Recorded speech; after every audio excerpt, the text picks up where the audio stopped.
was going to do a comic book based video this week, but I realized it'd be a little bit cruel to start a new series and then, due to all my planned Halloween craziness, not be able to get back to it until November. So instead, I'm going to tell my favorite joke. I know some of you are looking at the video's time already and saying, how can this whole video be one joke? He's gonna tell the aristocrats, isn't he? And to that I say, no. Too many YouTubers have already done that one. It's old hat. Not bothering with it. But trust me, this one's worth it. It is. I swear.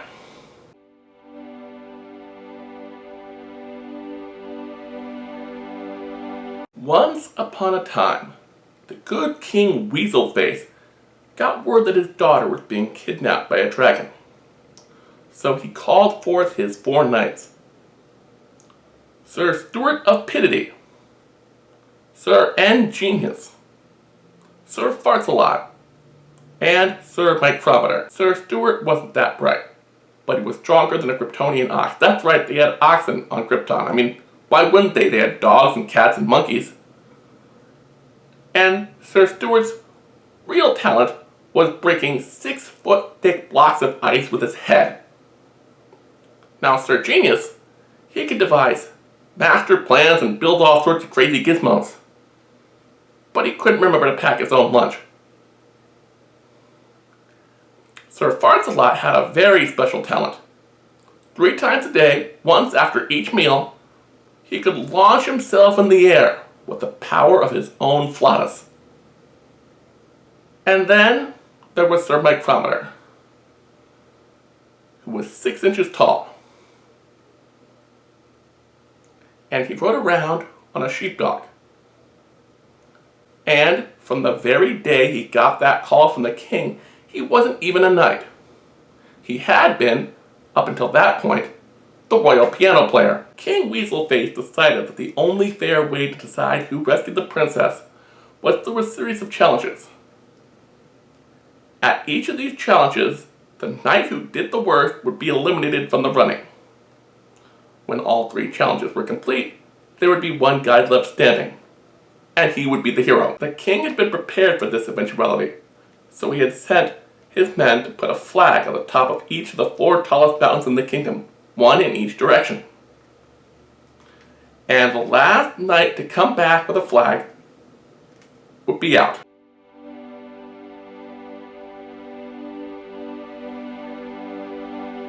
Sir Stewart went to the north, and it took him about 2 months to get to the mountain. But he realized he hadn't brought any rope.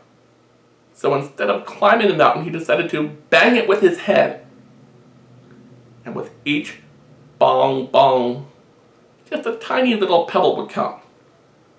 For years, people came from miles around to watch him slam his head against the rocks. Some say he's even there to this day because he was too stupid to know he was dead. Sir Genius was a lot smarter. He brought a rope. In fact, he brought a little bit too much. So much that he couldn't really get much slack out of it. But he noticed a lot of bare trees around.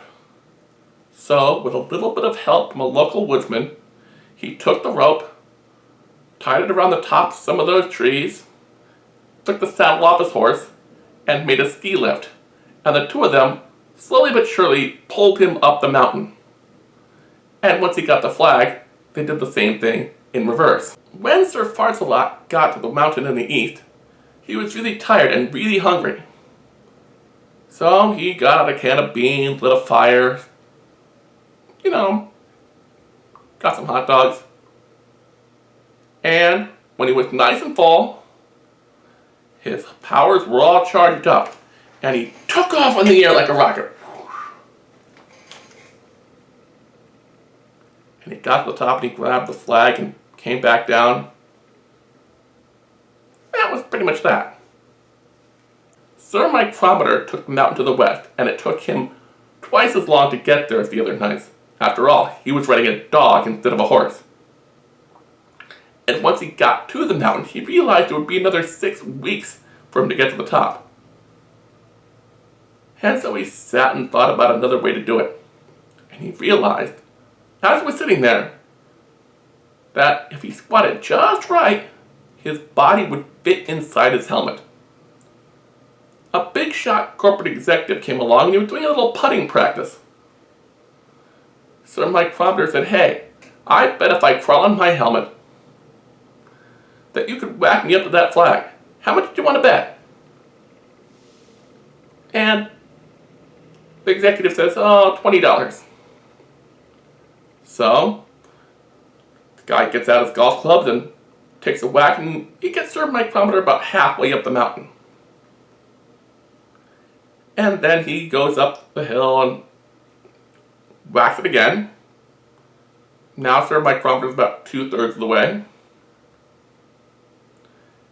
He goes up the mountain even further, whacks it again. This time it goes right to the flag. The guy says, "I'd like my $20.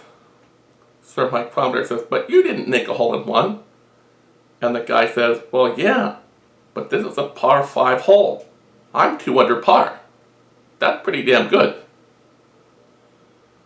Sir Micrometer grabs the flag, but refuses to pay the guy. And he gets out his golf club and he whacks him again. And this time it was so hard that Sir Micrometer went flying all the way back to the kingdom. And his dog, well, the dog mistook him for a tennis ball and started chasing after it. He arrived about 20 minutes after Sir Micrometer did.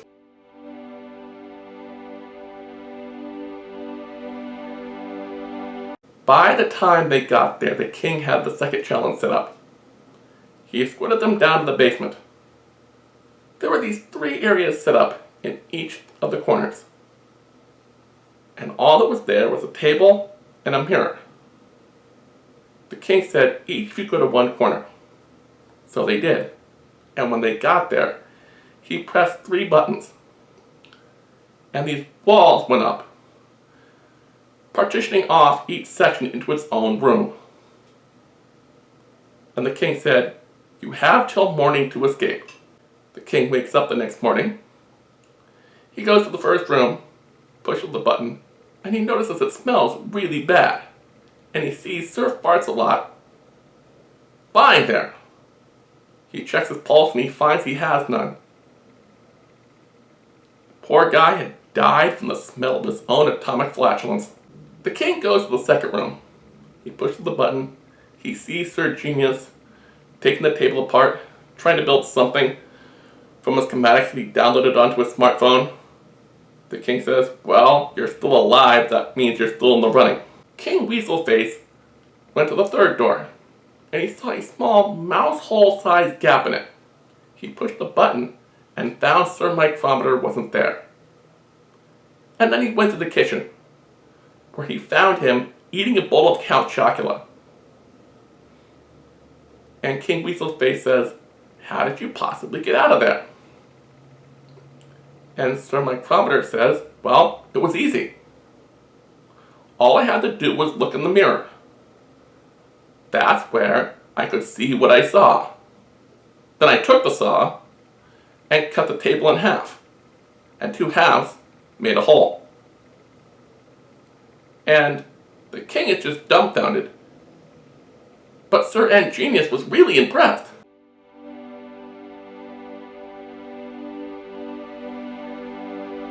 The king said he had one final test. He had put the keys to the stable at the top of one of these 2 towers. And each of the towers was guarded by a guard, and each of the guards was one of a pair of identical twins. The king says, "I've instructed one of these guards to always tell the truth, and the other one to only tell lies. What question do you ask to find out where the key is?" And then Sir Ingenious says, "Why only one question?" And the first guard says, "Because the king said so." And the other guard says, "No, we didn't." And the king looks at Sir Ingenious and says, "Sorry, you're out." And the king says to Sir Micrometer, "Just to make sure you're the man for the job, what would your question have been?" And Sir Micrometer says, well, it's easy. What would the other guy say? And the second guard says, that door. And Sir Micrometer says, well, that just means you're the guy who lies. Because the liar would give me a straight answer and try to deceive me. But the other guard would say that my brother would choose this door. Either way, I would only know which tower the key wasn't in. And I could just choose the opposite door. So Sir Micrometer goes up and gets the keys, comes back, and prepares to sally forth into the land.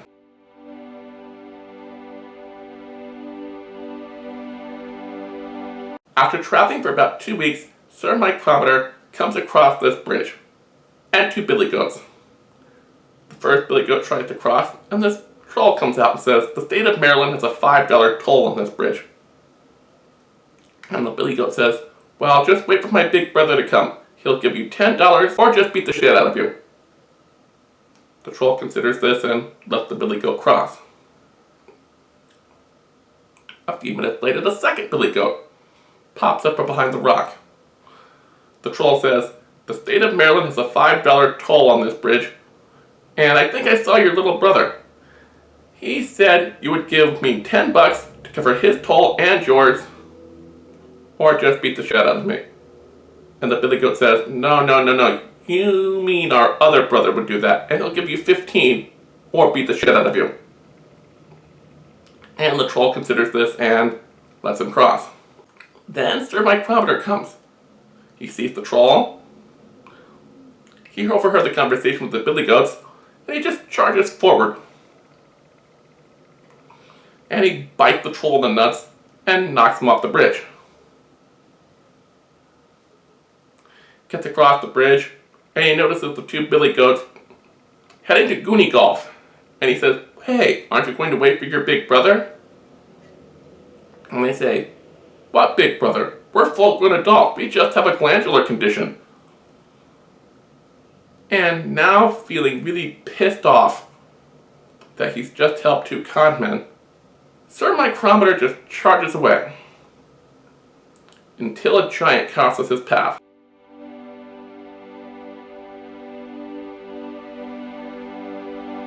And the giant picks him up and says, nobody crosses my kingdom unless they have dinner with me. So he takes him up into the clouds, and Sir Micrometer sees this huge dinner table. The steaks are the size of Rhode Island. The corn on the cob, the size of Florida. The mashed potatoes are the size of Yellowstone. And he starts eating. He gets maybe halfway through somehow, who knows how. Sir Micrometer says, I think I need to settle my stomach a bit. Can you get me an antacid and maybe a root beer? And the giant says, sure, no problem. I'll be right back. The giant comes back with a soda and says, I'm sorry, I didn't take your size into account.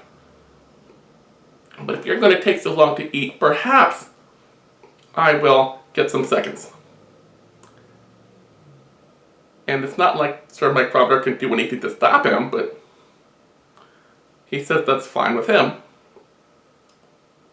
So he intentionally takes it slow. He gets maybe 2/3 of the way. And by the time he gets there, the sun starts to rise. And the giant says, well, better get started on my breakfast. And Sir Micrometer at this point doesn't think he's going to ever have to eat again in his entire life because he's that full. But as soon as the giant bites into the sausage, he falls over from a heart attack. But this gives Sir Micrometer an idea. He goes to the fridge and the pantry and takes a few things before taking the escalator back down to the ground.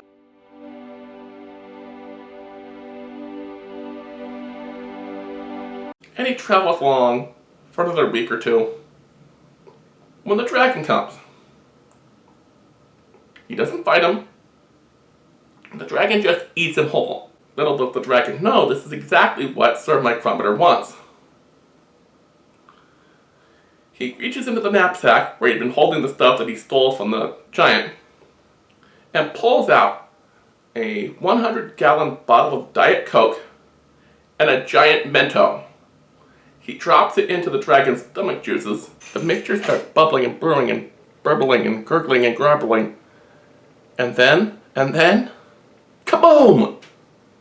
The dragon explodes. Sir Micrometer and his dog charge towards the cave. They rescue the princess.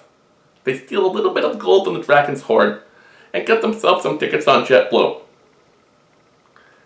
And while they're on the plane, they hit some weather-related turbulence and are forced to get off maybe 50 miles from their intended stop. But they don't want to wait for the next flight. It's too late to get an Amtrak. So they hop on the dog and just go charging out into the rain. And after about 20 miles, it starts becoming this torrential downpour. So maybe 2-3 hours later, they end up at the castle door. Sir Micrometer knocks and says, "My liege, I have but 2 requests." And the king says, I know. You want my daughter's hand in marriage. That's the standard hero contract." And the princess says, "Don't I get a say in this?" And the king says, "Well, you're a woman, so no." And she says, "But I have no interest in a 6-inch pianist." And Sir Micrometer says, "Well, I have one other request." And the king says, "Oh?" And Sir Micrometer says, "Yes, I need a place to stay tonight." And the king says, "Of course. I couldn't leave a night out on a dog like this." You want another joke? Fine, I'll give you another joke. A man gets pulled over by the cops, and the cop says, "You should take these penguins to the zoo." And the guy pays his ticket and then drives off. The next day, the cop is at the same place, and he sees the same guy speeding. And he pulls him over. And the cop says, "I thought I told you to take those penguins to the zoo." The guy says, "I did, but we had so much fun, we're going to the beach today."